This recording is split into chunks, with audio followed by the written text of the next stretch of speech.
아키하바라 메이드카페 주의보 바가지 씌우기 영업 일본 뉴스.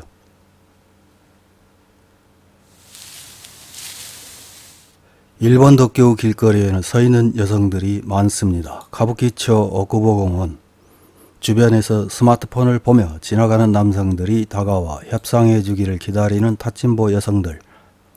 카부키초 이용가 길거리에서 바니걸 복장으로 손님을 유인하는 걸즈바 종업원들. 아키하바라 길거리에서 전단지를 흔들며 손님을 호객하는 메이드걸들입니다.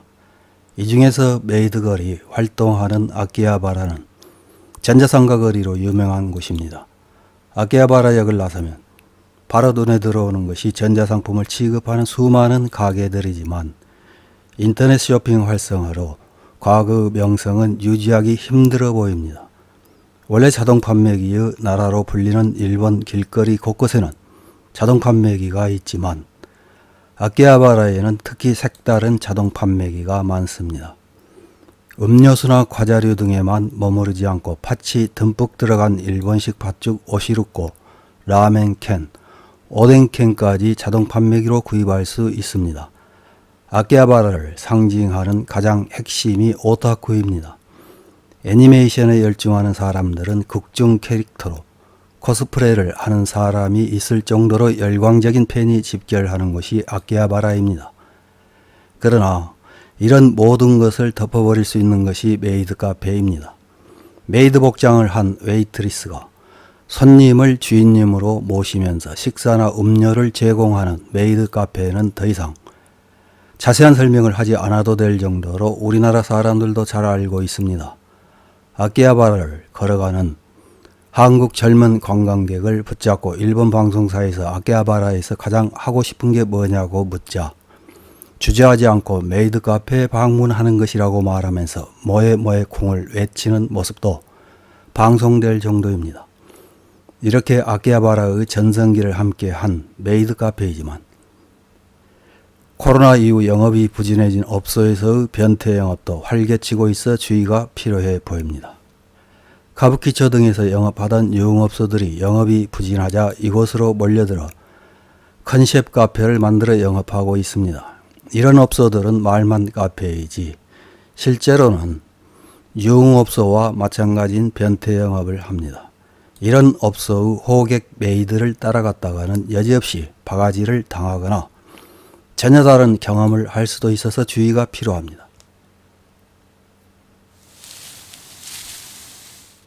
5월 12일 슈칸스파라는 매체에 오타쿠에게 상냥한 아키하바라는 이제 없다. 바가지 씌우기로 돈 버는 마음이 거친 메이드가 증가한 이유라는 제목의 기사가 실렸습니다.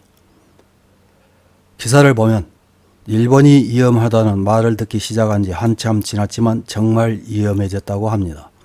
번화가에서는 각지에서 눈을 가리고 싶어지는 범죄가 빈발해 일본에 살고 있는 사람으로서 알아두면 손해가 없다는 내용입니다. 아키하바라에서 메이드걸이라고 불리는 구역에는 코스프레 차림의 젊은 여성들이 줄지어 서 있는데 바가지나 풍속 영업법을 위반한 영업이 행행해 2021년 5월 메이드 카페 5개를 적발했다고 합니다. 그러나 바가지 씌우기는 아직도 건재하다고 합니다.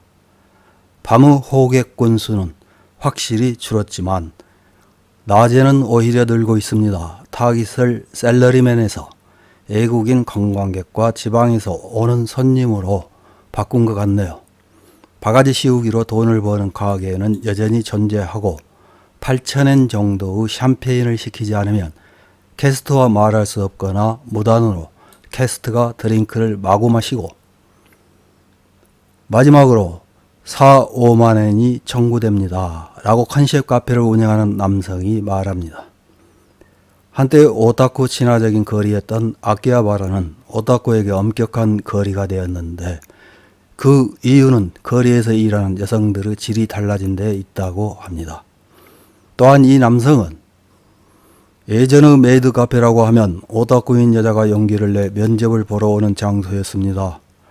그러나 지금 메이드 카페나 컨셉 카페에서 일하는 여자들 중에는 카부키초 호스트 클럽에서 밤마다 놀고 있는 여자도 많이 있습니다. 그 중에는 풍속양으로 변신하는 여자도 있을 정도입니다. 라고 말합니다. 이 남성에 의하면 바가지 씌우기로 돈을 버는 가게의 오너는 오타쿠 출신의 한글에도 되지 못할 불량배라고 합니다. 당연히 그들의 지시로 바가지를 씌우는 셈인데 캐스트 여성들도 유흥비 욕심에서 바가지를 씌우고 있는 것이므로 아키하바라에서는 마음이 거친 메이드의 주의가 필요하다고 합니다. 이런 기사에 달린 일본 네티즌들의 댓글 몇 개를 확인해보고 마치겠습니다. 첫 번째 댓글입니다. 10대는 전자부품과 애니메이션 관련, 20대는 소원해지고 30대의 프라모델, 40대의 무선 조정 부품과 성인용품으로 수요는 있었지만 지금은 통판으로 싸게 뭐든지 살 수 있으므로 가지 않게 되었지만 추억이 담긴 거리입니다. 다음 댓글입니다.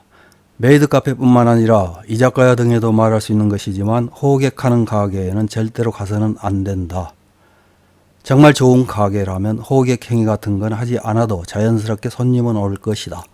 호객할 필요가 있는 가게에는 그렇게 하지 않으면 아무도 오지 않는 지독한 가게라는 것. 다음 댓글입니다. 예전에는 수수께끼의 전기제품이나 정크품을 팔고 있어서 설렜지만 지금은 중고 노트북이 주류가 되고 있네요. 지금은 호객 메이드가 늘어서 있어서 걷기에 민폐가 되는군요. 예전에는 먹을 때가 적었지만 지금은 음식점이 너무 많아요. 다음 댓글입니다. 원래 오타쿠 투성이었을 때 호객 행위를 하는 메이드는 거의 없었던 것 같다. 관광지화 하고 나서는 지방에서 오는 사람 위주로 잡고 있는데 그 근처는 신주쿠나 록봉기와 같네요. 뭐든지 좋지만 방해되니까 좀 단속해 주었으면 좋겠다. 다음 댓글입니다. 작년 처음 아키하바라에 갔지만 생각했던 장소가 아니었다. 역전은 다소 번창했지만 조금 걸으면 한산에서 메이드가 전단지 들고 서 있었다. 메이드 카페라고 할까 걸즈바라고 할까 밤의 거리라는 느낌이 들었다. 다음 댓글입니다. 원래 접대가 수반된 음식은 풍속 영업법에 따라야 하지만 컨셉 카페나 장르를 적당히 만들어 그것을 빠져나가 영업하는 가게도 꽤 있다. 원래가 그런 회색 영업인 것이므로 거기에 건전한 해결을 요구하는 것이 잘못된 것일까? 이상입니다.